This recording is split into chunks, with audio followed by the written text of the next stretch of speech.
Untuk informasi lebih lengkap dan juga berita terkait bisa klik link di deskripsi dan juga jangan lupa untuk download aplikasi CNBC Indonesia di Play Store dan juga App Store. Dan yang paling penting jangan lupa subscribe ya. Setelah mendapat label halal dari Majelis Ulama Indonesia atau MUI dan juga izin penggunaan darurat vaksin COVID-19 dari BPOM, hari ini diagendakan vaksinasi tahap pertama di Indonesia mulai dilakukan. Sesuai janjinya, Presiden Jokowi atau Joko Widodo juga telah menjadi orang pertama yang disuntikan vaksin COVID-19 guna memberi kepercayaan pada masyarakat bahwa vaksin aman untuk digunakan dan tak ada alasan lagi masyarakat untuk menolak vaksinasi yang direncanakan akan selesai kurang dari 12 bulan atau 1 tahun. Lalu, benarkah vaksin yang akan digunakan, yakni vaksin asal China, Sinovac, aman untuk digunakan? Selengkapnya akan kita ulas bersama dalam menakar kemampuan vaksin Sinovac. Nah, di sini memang berbicara terkait aman atau tidaknya vaksin. Tentunya vaksin tersebut juga sudah melalui proses tahap uji klinis, yang mana untuk vaksin Sinovac sendiri juga telah diuji klinis tahap 3 di Indonesia, yakni tepatnya di Laboratorium Bio Farma Bandung, Jawa Barat. Dan untuk dapat digunakan atau memang masuk dalam program vaksinasi yang digagas oleh pemerintah, vaksin Sinovac ini juga harus melewati Majelis Ulama Indonesia atau MUI untuk mendapatkan label halal dan juga harus meminta izin resmi dari BPOM atau izin penggunaan darurat vaksinasi COVID-19.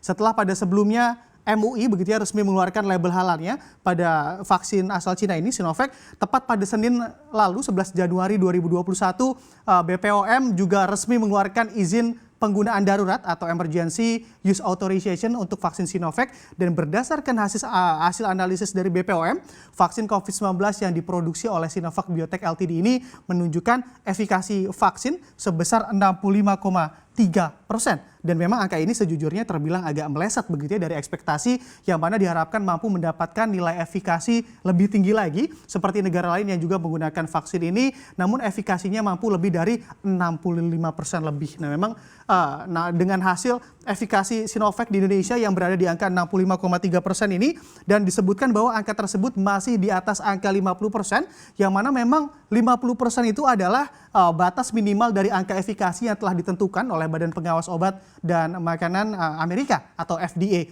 Lalu sebenarnya apa sih arti efikasi itu sendiri?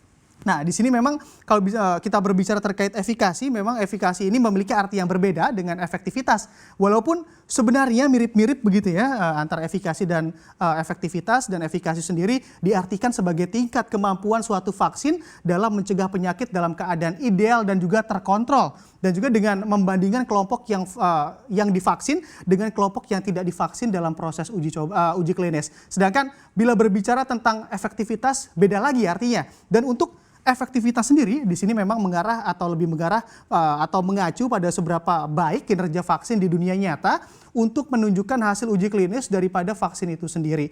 Jadi bila diperjelas begitu ya, hasil efikasi adalah masih ranah dalam proses uji klinis, namun apabila efektivitas sudah masuk pada kinerja vaksin setelah melalui proses uji atau vaksinasi di dunia nyata. Dan tentunya program vaksinasi ini banyak masyarakat yang menolak untuk divaksinasi karena kekhawatiran yang berlebih terhadap efek samping yang ditimbulkan terhadap dirinya seusai divaksinasi oleh pemerintah atau dengan vaksin Sinovac ini. Dan tapi menurut Dr. Julia Sari Sundoro selaku Sekretaris Eksekutif ITAGI juga menjelaskan bahwa efek samping yang ditimbulkan oleh vaksin Sinovac tentunya di Indonesia begitu ya, tidak membahayakan nyawa seseorang ataupun menimbulkan kecacatan seusai disuntikan vaksin tersebut. Nah, memang dirinya juga menjelaskan bahwa tidak ada efek samping sama sekali begitu, dan memang tetapi biasanya setelah divaksin hanya akan mendapat efek samping lokal saja, misalnya nyeri pada tempat yang disuntikan karena memang ditusukkan jarum begitu ya, ataupun reaksi sistemik seperti pegal-pegal atau demam ringan.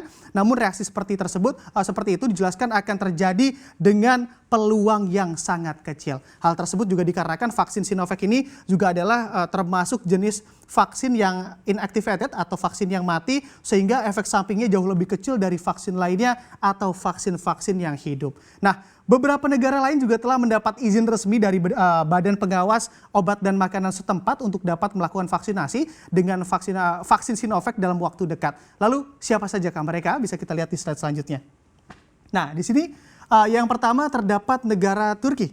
Nah, Turki sendiri jauh berbeda dengan Indonesia pada hasil uji vaksin Sinovac ini. Turki menunjukkan nilai efikasi yang cukup tinggi, yakni berada pada angka di atas 90%, yakni 91,25% nilai efikasinya. Dan menariknya lagi, vaksin Sinovac juga disebutkan tidak memiliki efek samping yang terlihat selama proses uji klinis di Turki. Dan uji klinis fase ketiga vaksin Sinovac di Turki ini juga sudah dimulai sejak 14 September 2020 yang melibatkan lebih dari 7.371 sukarelawan. Menteri Kesehatan Turki juga Fahrettin Koca juga memang menjelaskan akan melakukan vaksinasi tahap pertama untuk 9 juta warga Turki dengan prioritas nakes ataupun tenaga kesehatan terlebih dahulu untuk divaksinasi. Lalu selanjutnya juga ada negara China. Nah, di sini China juga kita tahu begitu ya, memang menjadi negara pertama kemunculan kasus COVID-19, yakni di kota Wuhan, ibu kota provinsi Hubei, Tiongkok. Dan vaksin Sinovac sendiri juga memang menjadi vaksin yang diproduksi oleh perusahaan farmasi asal China, yakni Sinovac Biotech, dan banyak beredar kabar karena Sinovac adalah buatan Cina, namun Cina sendiri tidak menggunakan ataupun tidak mau menggunakan vaksin tersebut, melainkan hanya dijual ke negara-negara lain saja. Namun faktanya ternyata China juga sudah mulai menggunakan vaksin Sinovac ini sejak bulan Juli 2020 lalu, dan langkah tersebut juga membuat China menjadi negara dengan recovery yang paling cepat sejak dihantam pandemi COVID-19.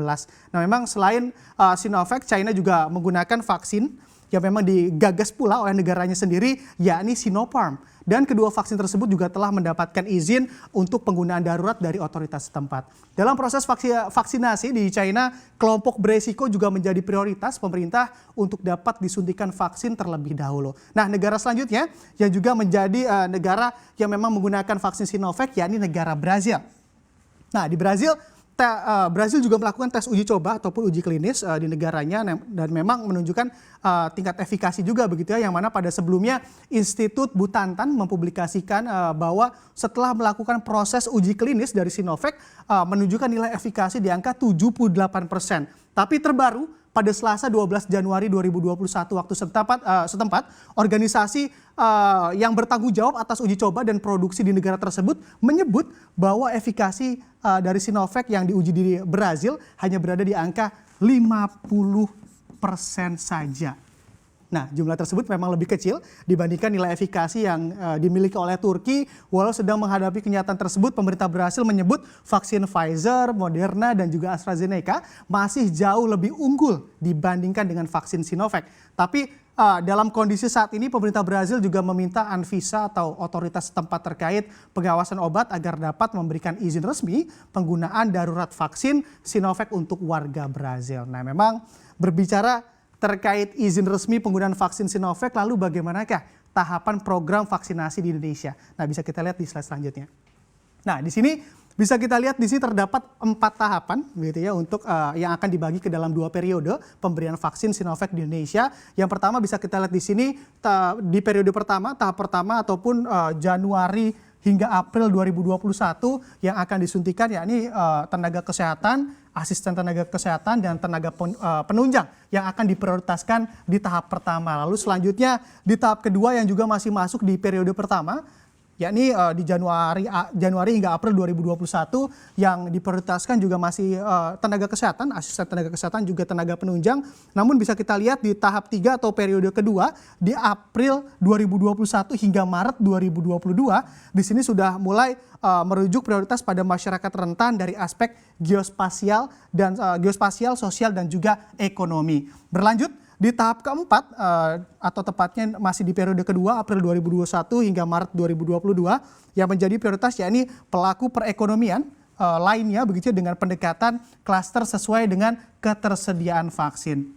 Nah, memang kalau kita tahu Presiden Joko Widodo juga sejatinya ngebut begitu ya, meminta agar semuanya ini dapat berlangsung kurang dari 1 tahun. Nah, kita nantikan saja apakah memang tahapan-tahapan ini akan rampung begitu kurang dari 1 tahun. Dan untuk Anda yang sudah masuk dalam kategori prioritas ini penggunaan vaksin, pemerintah juga menghimbau untuk dapat bekerja sama untuk mensukseskan program vaksinasi COVID-19 guna memutus rantai penyebaran COVID-19 dan berujung pada berakhirnya pandemi COVID-19 di Indonesia.